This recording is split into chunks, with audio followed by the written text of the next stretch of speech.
Olá, queridos amigos, estamos aqui para mais um Evangelho segundo o Espiritismo, mais um estudo do Evangelho segundo o Espiritismo. Eu sou a Débora Rodrigues, da cidade de Bocaiúva, Minas Gerais, e hoje vou estar com vocês falando do capítulo 17 e o item 3, o Homem de Bem. Um capítulo que, para mim, em especial, tem muito aprendizado e uma essência que nós precisamos, estudar todos os dias para nos conhecer, para entender o que o Criador espera de nós, o que o nosso espírito está predestinado a ser e a fazer. Então, lembrando que todo domingo nós temos o estudo do Evangelho com os nossos amigos, cada domingo um é responsável para trazer para você um pouco do nosso entendimento, daquilo que nós buscamos junto à leitura e à espiritualidade que nos acompanha no dia a dia. E para começar, como de costume, vou lendo e nós vamos comentando. Então, o homem de bem, item 3.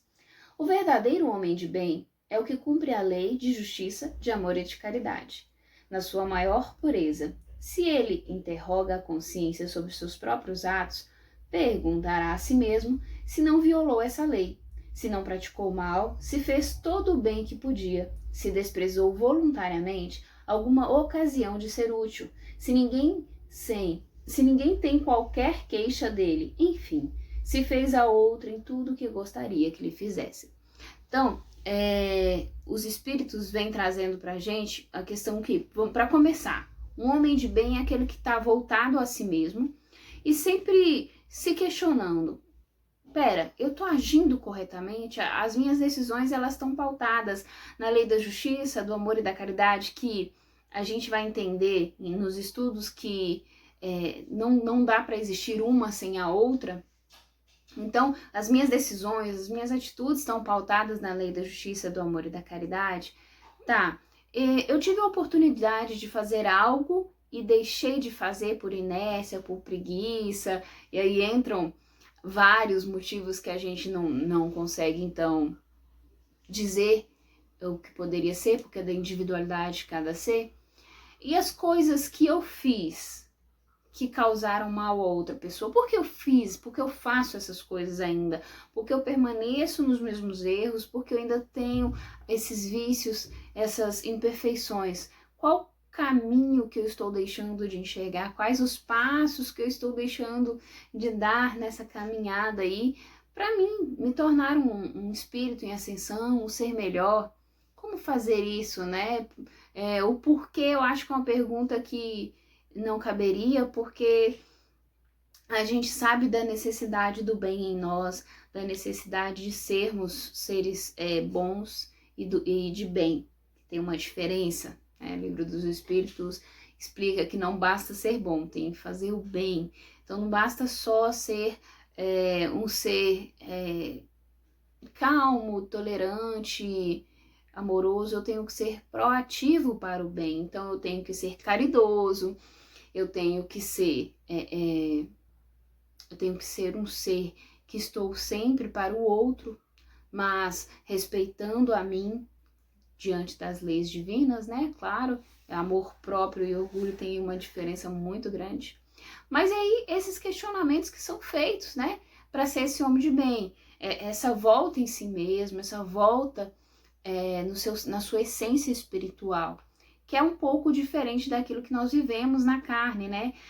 Nessa existência nós podemos estar advogados, estar professores, estar mães, estar filhos, mas nós não somos enquanto espíritos eternos, né? Enquanto espíritos eternos nós então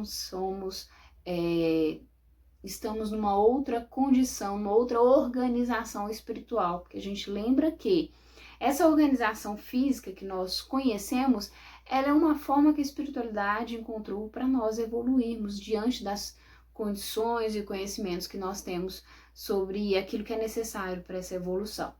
Então, quando a gente fala do ser espiritual, do ser imortal, então a gente vai estar aí num outro patamar, de uma outra forma, numa outra organização.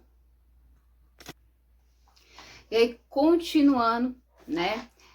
Então, esse homem de bem, ele vai fazer toda essa autoanálise e vai pontuar aquilo que ele precisa, então, trabalhar e melhorar enquanto ser encarnado. Dando continuidade. Tem fé em Deus, em sua bondade, na justiça e em sua sabedoria. Sabe que nada acontece sem a sua permissão e se submete à sua vontade em todas as coisas. E aí entra uma questão muito interessante, porque erroneamente nós entendemos às vezes que aceitar a vontade de Deus é ser inerte à nossa própria vida. Então, eu não vou trabalhar, um exemplo, né? Eu não vou estudar para ter uma boa colocação na empresa que eu tô, porque Deus está olhando por mim, e se for da vontade dele, eu então terei uma melhor condição nessa empresa que eu encontro. Então, na verdade, a gente tem um pensamento equivocado. Essa questão de entender a vontade de Deus é quando você já seguiu um percurso, um caminho e fez tudo o que você podia de melhor e as coisas ainda assim não aconteceram como você esperava. Então talvez aí possa ter uma mensagem de que não é assim que tem que ser e que a vontade de Deus não acompanha a sua nesta questão. E não quer dizer que isso seja ruim. Muitas vezes a vida, né, Deus nos surpreende com os caminhos que nos são colocados, com as possibilidades que nos são colocadas ante o nosso desconhecimento e ignorância, né, de falta de conhecimento, frente ao nosso futuro, né, as pessoas, as energias, as possibilidades, as oportunidades que surgirão, então, ao longo dessa vida como encarnados. Desculpa. E aí, continuando, tem fé no futuro, razão pela qual coloca os bens espirituais acima dos bens temporais. A gente está falando aqui de uma questão transitória e uma questão imortal, né? Então, quando fala assim, coloca os bens espirituais acima dos bens morais. Então, a gente está falando de quê? Gente, desculpa, meu cachorro está terrível. Então, a gente está falando de quê? A gente está falando daquele ser que mede as suas atitudes pela eternidade, pela imortalidade da alma. Então, poxa, por quê? E eu vou dar um exemplo interessante que ele afeta o campo físico e afeta o campo espiritual. Por que que eu vou cuidar, então, do meu corpo físico, fazer uma caminhada, me alimentar melhor? Isso tem só a ver com o meu campo físico? Não, isso reflete no meu campo espiritual. Porque eu tenho nessa vida uma casa, um corpo que eu preciso cuidar para que eu possa cumprir a minha missão comigo mesmo, com aqueles que estão comigo e evoluir. Então, esse cuidado físico, ele também vai refletir no espiritual, porque quando a gente tem um exemplo aí do nosso lar, né, de André Luiz, quando eu não cuido desse corpo físico, quando eu caio em vícios, então ali eu posso estar cometendo um suicídio involuntário. Então eu estou antecipando uma programação encarnatória e deixando aí de cumprir com minhas metas espirituais. Então é um ato que reflete nos dois campos. E aí, usando mais ou menos o mesmo exemplo, é comum a gente ouvir falar assim, só se vive uma vez, e aí a pessoa quer se entregar a vícios, a comportamentos destrutivos, e isso vai refletir diretamente na imortalidade pela antecipação, então, da sua programação, ou por estar deixando de cumprir com os seus propósitos espirituais. Então, a gente vai analisando todas essas questões e pontuando, né? O que está refletindo no meu campo físico somente, e o que está refletindo no meu campo espiritual. Mas o que só reflete no campo físico e não tem reflexo no campo espiritual? Então a gente falou uma coisa boba, a cor dessa cortina atrás de mim, ela vai interferir espiritualmente? Então assim, a gente vai pesando essas coisas, né? Quais são as consequências dos nossos atos e por que fazê-los ou não fazê-los. E aí, continuando, Possuído do sentimento de caridade e de amor ao próximo, faz o bem pelo bem, sem esperar paga alguma. Retribui o mal com o bem. Toma defesa do fraco contra o forte e sacrifica sempre os seus interesses pela justiça. Então a gente está falando de indulgência, benevolência, misericórdia, de características de um ser que já tem um desprendimento físico. E é muito difícil, muitas vezes, você renunciar a si mesmo em prol do outro. Como, por exemplo, um dia que você poderia estar descansando e você decide auxiliar na casa espírita, na sopa, no recolhimento de alimentos, na distribuição desses alimentos. Então, quer dizer, eu estou deixando de fazer algo por mim, embora eu considero que nós fazemos muito por nós quando fazemos isso, mas para fazer para o outro. Então, eu ajo como um fiel soldado do Senhor, vamos colocar nessas palavras. Então, aquele que está para cumprir com a sua missão de auxiliar o próximo. Porque, enquanto famílias universal, com o Pai, Deus, nosso Criador, e nós todos irmãos aí, uns mais velhos, outros mais novos, né? A gente vai respeitar muito a hierarquia e a evolução espiritual, no sentido de não ser melhor, mas estar numa posição diferente. Nós estamos uns para auxiliar os outros. E aí, como que eu estou auxiliando meu irmão, que também é uma criação, né? Que foi criado da mesma forma que eu, com as mesmas oportunidades, mas que fez escolhas diferentes. Então, como eu estou lidando com isso? Talvez eu esteja numa condição melhor, numa condição pior, mas eu estou dando a essa situação o real sentido dela, de ser, de existir, né? A real conexão espiritual para tudo aquilo. E aí eu me envolvo nessa vida espiritual, sem deixar de viver a vida física, mas cumprindo, sim, com os meus propósitos. Dando continuidade, encontra satisfação nos benefícios que espalha, nos serviços que presta, em fazer feliz aos outros, nas lágrimas que enxuga, nas consolações que prodigaliza aos aflitos. Entrando nessa questão, e voltando numa coisa que eu esqueci de comentar, no começo do outro parágrafo, os espíritos falam de fazer o bem sem esperar uma recompensa. Então nós, seres instintivos que somos naturalmente, quando fazemos algo a alguém, estamos esperando uma retribuição, ainda que seja o agradecimento. Lembrando que a gratidão é uma retribuição, talvez não na mesma proporção, mas é sim uma retribuição. Então, esse homem de bem, essa proposta de ser espiritual, ele vai então agir desta forma, sem esperar uma retribuição, ou se doutrinando, né, se disciplinando para não esperar. É quando, por exemplo, alguém me pede, o meu vizinho me pede ajuda na casa dele por algo que estragou e quebrou e eu tenho essa facilidade em fazer. Eu vou lá e auxilio, sem esperar que na próxima vez que eu precise, ele tenha o comprometimento, a obrigação de fazer. Então aí eu tô fazendo algo sem esperar. E aí eu tô usando esses exemplos bem simples, mas é uma questão muito maior do que isso, porque a gente tá falando de um bem espiritual, né? Não só de um bem físico, às vezes é uma prece, um sorriso, um abraço, uma presença, né? Hoje eu vi algo que me fez refletir muito.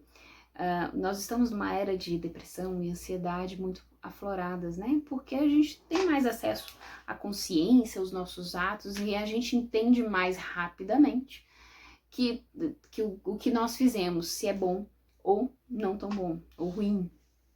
Então, por ter esse acesso, nós temos então essa depressão e essa ansiedade muito afloradas. E aí era uma chargezinha de um dinossaurinho e um outro bichinho que eu não vou lembrar. E aí um falando, olha, eu tô muito ansioso hoje. E o dinossauro fala assim, você quer que eu te dê uma solução ou que eu te apoie? Aí ele fala, eu só quero que você me apoie. E ele, né, pega ele no colo e fica lá conversando, né, passando o tempo. E aí a caridade a gente entende de fazer pro outro que não é você fazer o que você acha que seja bom para o outro, mas o que o outro de fato precisa. E fazer isso sem esperar, né? Que na primeira oportunidade você cobre. Então é desta caridade que os espíritos estão falando aqui com Kardec. Então é dessa caridade que os espíritos nos sugerem para nos tornarmos esse homem de bem que almejamos, mas que não nos disciplinamos para ser. E aí fica essa questão: o que o outro de fato precisa? Será que o outro precisa do que eu quero proporcionar? Será que eu posso proporcionar o que o outro precisa? E a gente tem que entender isso, porque talvez seja o momento de pedir ajuda àqueles que de fato podem. Tá tudo bem nisso, nós somos intermediários o tempo inteiro, uns dos outros, intermediários da espiritualidade, intermediários do bem, mas sempre representantes do bem. Essa é a nossa meta, a nossa real função aqui, né, nesse planeta, né? Então, que saibamos abraçar estas oportunidades, que saibamos honrar ao nosso Criador com o nosso melhor. E nós somos seres iluminados, nós somos seres capazes de muito. Por isso que nosso querido Mestre Jesus vem e nos mostra a possibilidade de ser um homem bondoso, de ser um homem caridoso, de ser um homem com uma energia, que a gente fala assim, de uma imposição energética muito forte e positiva, né? E aí, continuando, quando ele fala que encontra satisfação nos benefícios, é que mais do que fazer sem esperar, ele se sente bem por fazer aquilo. Sabe quando você faz alguma coisa que você termina que você olha assim, nossa, eu fiz isso, e você tem satisfação e orgulho de ter feito aquilo? Então isso entra para essas coisas. Eu tenho satisfação de auxiliar o outro, de estender a mão, eu tenho satisfação de ser mais do que as pessoas têm sido normalmente, ser mais do mesmo. Eu tenho feito a diferença onde eu estou. E aí, continuando, seu primeiro impulso é para pensar nos outros antes de pensar em si. É para cuidar do interesse dos outros antes do seu próprio interesse, contrariamente ao egoísta, que calcula os proventos e as perdas de toda ação generosa. E aí, olha, entra naquilo que a gente falou agora, né? O cálculo vai ser sempre no bem coletivo, no bem maior para todos, e não só naquilo que me beneficia, naquilo que me traz vantagens, me ofere vantagens. Então, o cálculo do homem de bem é sempre no sentido de, olha, se eu ir por este caminho, se eu fizer essa coisa, se eu estender esta mão aqui, quem de fato está sendo beneficiado? Eu ou o outro? Mas aí a gente inverte a pergunta, o outro ou eu? Sem se colocar em primeiro lugar nesse instante. E é lógico que a gente vai pensar muito e lembrar assim, quando a gente faz uma caridade, qual a nossa real intenção nessa caridade?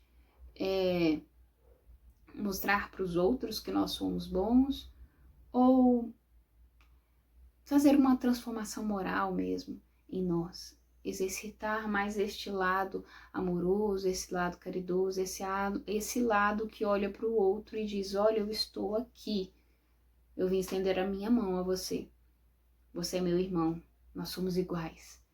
Então, nessa jornada nós vamos juntos. Ou você quer estender a mão para dizer, olha, eu sou melhor que você, por isso você está nessa condição e eu estendo a mão porque eu sou bom. Tem a diferença bem grande, né? Se colocar de igual para igual e se colocar superior, ou se achar superior, que talvez você nem esteja, porque quando a gente fala de energia, de evolução espiritual, a gente vai ver que a condição física não diz nada.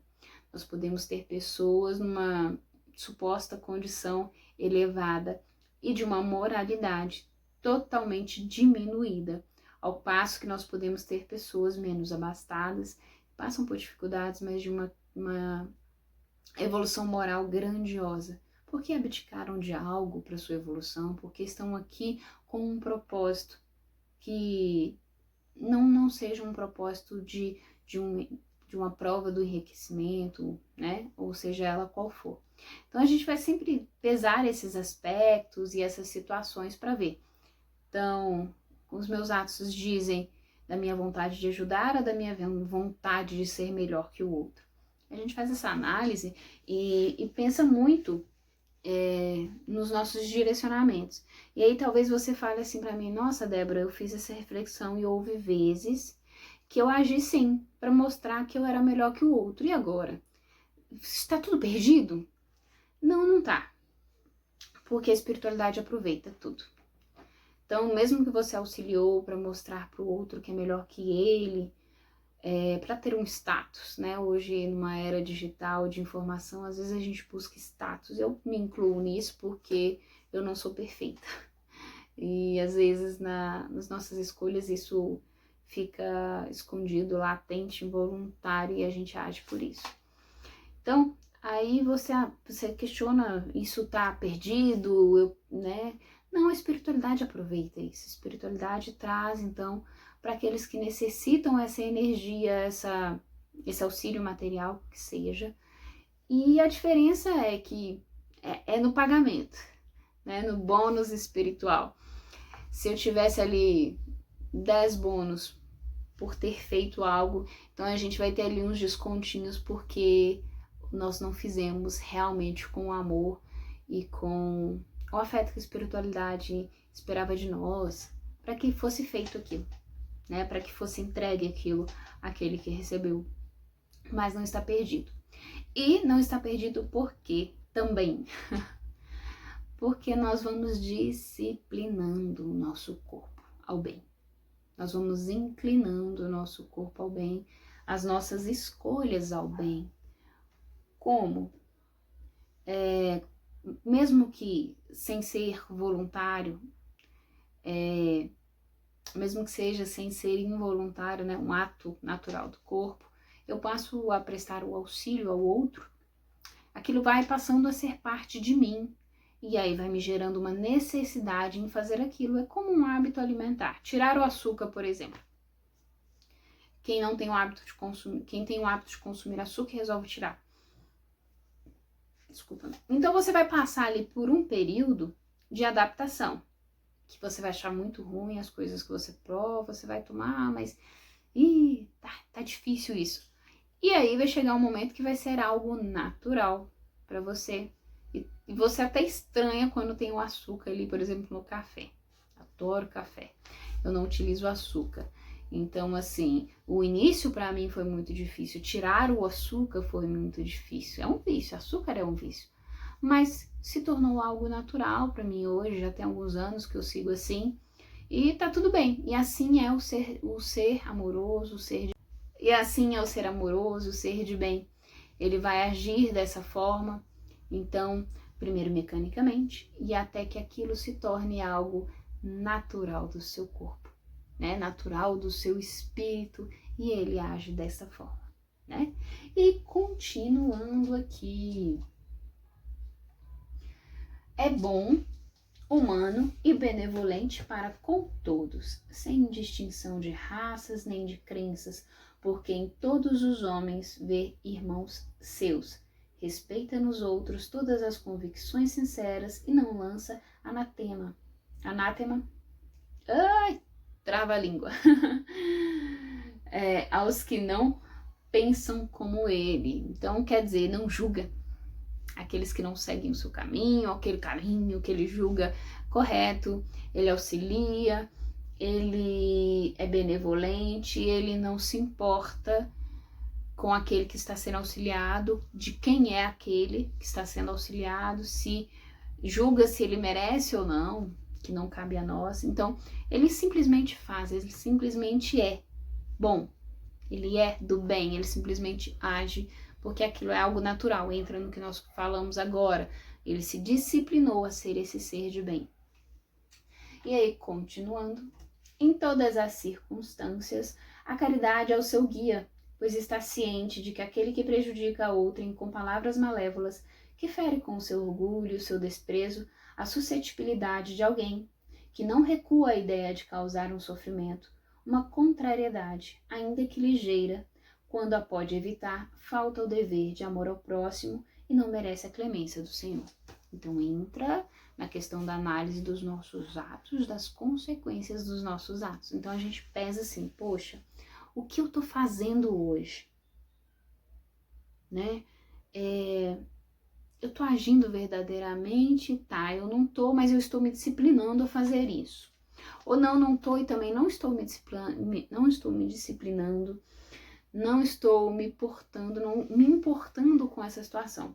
Então, assim, é como na prece do Pai Nosso, né?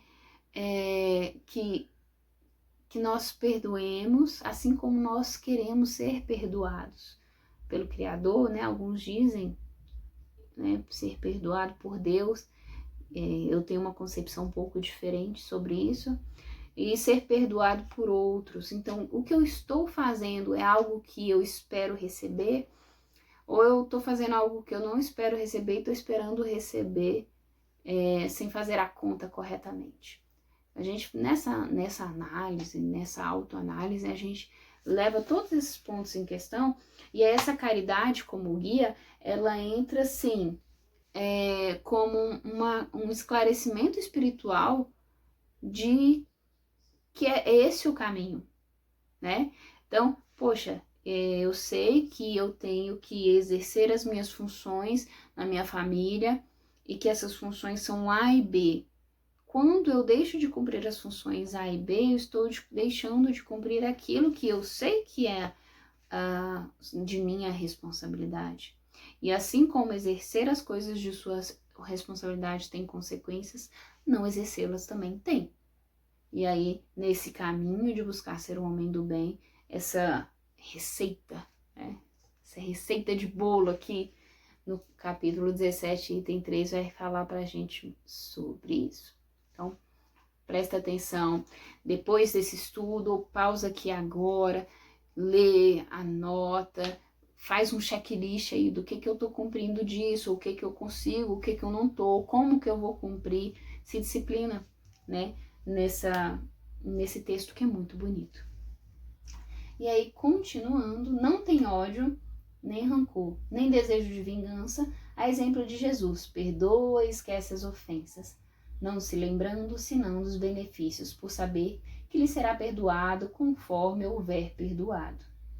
É indulgente para as fraquezas alheias, porque sabe que também necessita de indulgência e se recorda destas palavras do Cristo. Atire-lhe a primeira pedra quem estiver sem pecado. E aí a gente vai lembrar aqui que é a questão do julgamento. Então o alerta é, eu posso estar julgando, né? Cabe a mim estar julgando. E a gente vai pensando assim, né? Nós olhamos tanto o outro, as atitudes do outro, e deixamos de olhar as nossas próprias atitudes, deixamos de olhar no espelho, né? Acho que essa é a palavra. Estamos olhando através do vidro e não estamos olhando no espelho. Então, fica uma reflexão aí. Criamos isso aqui agora. Olhar mais para o espelho e deixar de olhar através do vidro. Através do vidro eu vejo o outro. No espelho eu vejo o meu reflexo. Eu vejo aquilo que eu estou transparecendo às outras pessoas. E talvez você fale assim, por fora eu sou assim, mas por dentro não. Será? André Luiz fala que o exterior reflete o que está dentro de nós. Então, assim, para analisar o seu semblante, como ele está para o outro, né? Como que o seu coração está para o outro. E aí, continuando aqui, não se compraz em buscar os defeitos alheios nem evidenciá-los. Se a necessidade a isso obriga, procura sempre o bem que possa atenuar o mal. Estuda suas próprias imperfeições e trabalha incessantemente em combatê-las. Entrega todos os esforços para poder dizer, no dia seguinte, que traz em si alguma coisa de melhor do que na véspera. Sempre melhor do que ontem, né? E menor do que amanhã. E aí a gente vai traçando metas espirituais. Não procura dar valor ao seu espírito nem aos seus talentos, à custa de outrem. Ao contrário, aproveita todas as ocasiões para fazer ressaltar o que seja proveitoso aos outros. Não se envaidece de sua riqueza nem de suas vantagens pessoais para que tudo que lhe foi dado possa lhe ser tirado. Usa, mas não abusa do bem que lhe são concedidos, porque sabe que é um depósito de que terá de prestar contas e que o emprego mais prejudicial que lhe pode dar é o de aplicá-lo à satisfação de suas paixões. Se a ordem social colocou homens sob sua dependência, trata-os com bondade e benevolência, porque são os seus iguais perante Deus. Usa da sua autoridade para lhes levantar o moral, e não para os esmagar com seu orgulho. Evita tudo quanto lhe possa tornar mais penosa a posição subalterna em que se encontram. E aí a gente fala muito da questão da hierarquia. Eu sei o meu lugar, mas eu respeito o outro. E aí todo esse texto vem falando nisso, né? Da gente se colocar, então, ali no lugar do outro e entender que o fato de eu estar numa posição superior não me faz melhor do que ninguém. Entra naquilo que a gente falou lá no início, né? Então, você vai aplicando todas essas situações e entendendo a necessidade de cada uma delas. E aí, continuando aqui, então, o subordinado de sua parte compreende os deveres da posição que se ocupa e se empenha em cumpri-los conscienciosamente. Finalmente, o homem de bem respeita todos os direitos que as leis da natureza dão aos seus semelhantes, como gostaria que respeitassem os seus. Não ficam assim enumeradas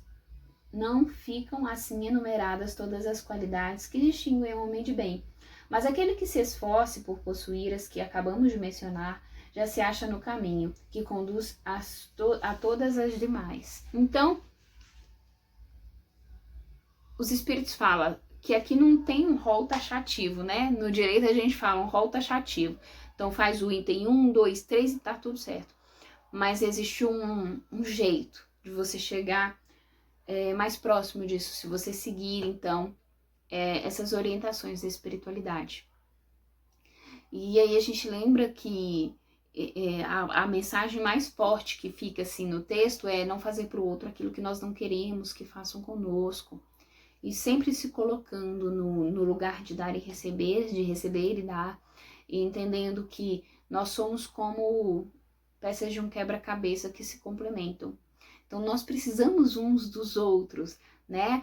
Ninguém evolui sozinho, né? A gente precisa do outro para entender nossas fragilidades e nossas potencialidades. Então, meu muito obrigado a todos vocês que me acompanharam, que vão ver mais de uma vez esse estudo e vejam. De repente vocês vão enxergar algo que eu nem disse, mas que a espiritualidade tocou no coração de vocês. E é o meu muito obrigado a todos que acompanham todos os domingos com os nossos amigos. E em breve voltaremos com mais estudos. Na semana que vem, mais um domingo de muito conteúdo bacana. Um beijo e gratidão a todos.